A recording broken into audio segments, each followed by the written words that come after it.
What if everything you knew about ancient Egypt were false? What if a single parchment, abandoned, torn, and hidden for centuries, held a secret so powerful that unearthing it could completely redefine human civilization as we understand it today? This is not a mere fantasy. This is not merely a thought.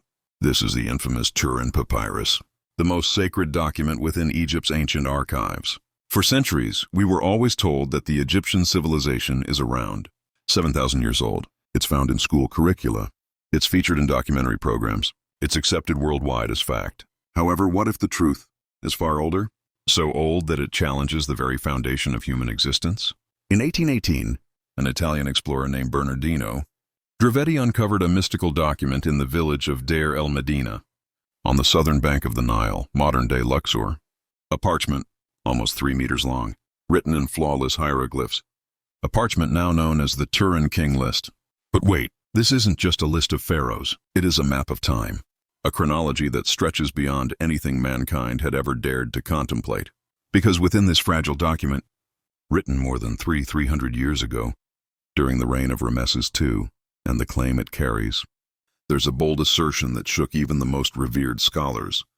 According to this parchment, the Egyptian civilization is not 7,000 years old. It is 33,000 years old.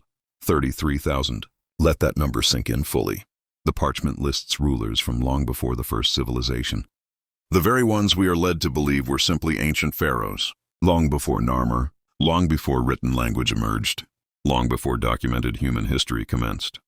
These rulers are described as divine beings, and the scribes referred to them as the Shemsu Hor, the followers of Horus.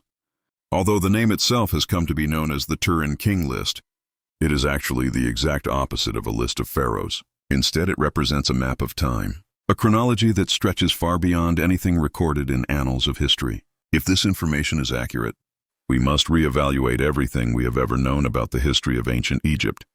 Perhaps the pyramids, the Sphinx, and even the very concept of artificial light in ancient Egypt were far from reality. But where does this leave us? If the truth is actually about ancient Egypt's past being concealed, would we no longer be able to accept the well-known facts of history? Would we be forced to challenge long-held beliefs about the timeline of human evolution? Is this merely a theory, or could it be true? And who decides what parts of history are worthy of being spoken, and what parts must remain hidden? Is there truly an era in ancient Egypt's history, hidden from the world beyond ancient Egypt's confines, perhaps long forgotten by the very people who once created it?